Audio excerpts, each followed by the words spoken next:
तो ये याचिका जो सुप्रीम कोर्ट में दायर की गई है, राजस्थान और मध्य प्रदेश चुनाव से पहले ये याचिका आई है। इसमें राजस्थान मध्य प्रदेश चुनाव आयोग को नोटिस भी आज सुप्रीम कोर्ट की ओर से जारी किया गया है।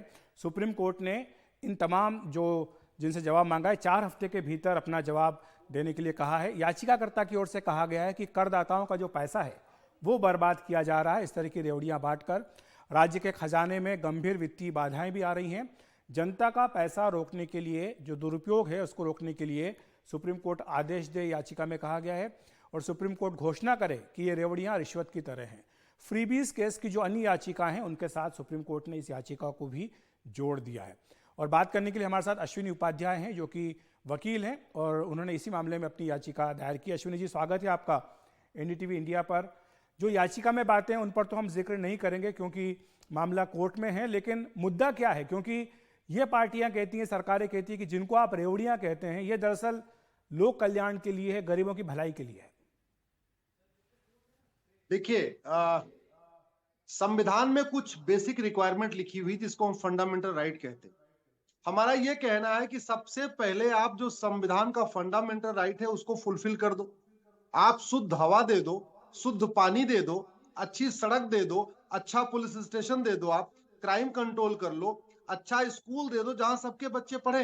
अखिलेश जी, आप तो प्राइवेट स्कूल में पढ़ाते होंगे, सरकारी स्कूल में आप पढ़ा ही नहीं सकते। सरकारी हॉस्पिटल बदहाल है, सरकारी स्कूल बदहाल है, सड़क पे चलने पे एक्सीडेंट हो रहा है, लोग मर रहे हैं, पुलिस ठीक से मुकदमों का जांच नहीं कर पा रही है, मुकदमों का पूरा अंबार लगा हुआ है, लोगों को न्याय ठीक से मिल नहीं रहा है। तो हम ये कह रहे हैं कि पहले आप बेसिक रिक्वायरमेंट तो पूरी करो, जो फंडामेंटल राइट है, right to health, right to justice, right to education, right to clean water, right to clean air, वो आप दे नहीं पा रहे हो। आप क्या कह रहे हो? हम स्कूटी दे देंगे, हम लैपटॉप दे देंगे, हम स्मार्टफोन दे देंगे, हम झुमका दे देंगे, हम मंगलसूत्र दे देंगे, हम इतना कैश दे देंगे, उतना कैश दे देंगे। स्थिति चरमरा चुकी है। मैं एक एग्जांपल, चूंकि आज आपका विषय चूंकि मध्य प्रदेश राजस्थान का है, राजस्थान के ऊपर लगभग 5.5 लाख करोड़ का कर्जा है। टोटल राजस्थान में 50 जिले हैं। इसका मतलब राजस्थान के एक जिले पे 11,000 करोड़ का कर्जा है। सोचिए आप जरा, 21,000 करोड़ का कर्जा है एक जिले के ऊपर, लगभग 21,000 करोड़ का कर्जा है। सेम सिचुएशन राजस्थान की है। इस समय देश के ऊपर ऑलरेडी 150 लाख करोड़ का कर्जा है। कोई ऐसा राज्य नहीं है जिसके ऊपर कर्जा नहीं है। दिल्ली जो देश की राजधानी है, लगभग 60,000 करोड़ उसके ऊपर कर्जा है। तो सब मुफ्त के वादे करके चुनाव जीतना चाहते हैं, चुनाव जीत के खजाने को खाली करना चाहते हैं। टैक्स पेयर परेशान हो चुका है, मिडिल क्लास इनकम टैक्स देके परेशान है, व्यापारी जीएसटी देके परेशान है। लेकिन अश्विनी जी, इसका रास्ता क्या है? क्योंकि जब बात आती है कि चुनाव आयोग इस पर कुछ तय करे तो चुनाव आयोग हाथ खड़े कर देता है क्योंकि उसके पास अधिकार नहीं है। और जब ये बात होती है कि सारी पार्टियां मिलकर इसका कोई रास्ता निकाले तो पार्टियां रास्ता निकालने के लिए तैयार नहीं, क्योंकि आप जानते हैं कि ये कॉम्पिटिटिव पॉलिटिक्स का जमाना है। क्योंकि सबको समझ में आ गया कि अगर आप रेवड़ियां बांटेंगे तो ये आपके सत्ता में आने की एक तरह की श्योर शॉट गारंटी है। तो ऐसे में कोई भी पार्टी पीछे नहीं हटेगी, आम राय तो बनेगी नहीं। तो फिर रास्ता क्या है? अखिलेश जी, इसका रास्ता कायदे से पार्लियामेंट से निकलना चाहिए था, लेकिन हुआ नहीं। अब मुझे पूरा भरोसा है कि सुप्रीम कोर्ट से रास्ता निकलेगा।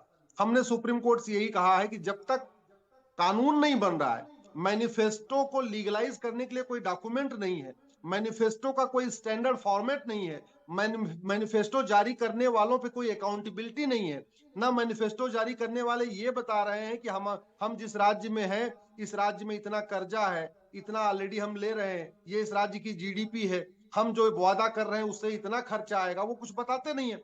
इसलिए हमने सुप्रीम कोर्ट से कहा है कि आप इलेक्शन कमीशन को कहिए सबसे पहले वो मैनिफेस्टो को एक लीगल डॉक्यूमेंट डिक्लेयर करे, मैनिफेस्टो का एक स्टैंडर्ड फॉर्मेट बनाए जिसमें ये होना चाहिए कि अगर आज की डेट में राजस्थान के ऊपर 5.5 लाख करोड़ का कर्जा है, जितने मैं वादे कर रहा हूं, इतने वादे के बाद इतना बर्डन और बढ़ जाएगा, इतना बर्डन ये बढ़ जाएगा तो ये पैसा मैं यहां से लाऊंगा, ये पैसा मैं यहां से लाऊंगा। अल्टीमेटली तो कुछ बोलना पड़ेगा ना, कुछ कैलकुलेशन तो देना पड़ेगा।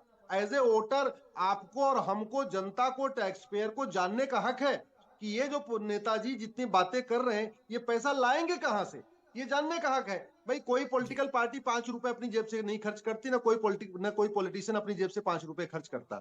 अल्टीमेटली पैसा इस देश के इनकम टैक्स पेयर का है, वो चाहे व्यापारी हो या मिडिल क्लास, जो भी इनकम टैक्स दे रहे हैं, जीएसटी दे रहे हैं, तो उनको भी ये जानने का अधिकार है ना।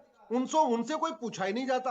टैक्स पेयर से पूछा ही नहीं जाता कि मैं तुम्हारा पैसा कहां खर्च करूं, डेवलपमेंट में खर्च करूं या मुफ्तखोरी में खर्च करूं।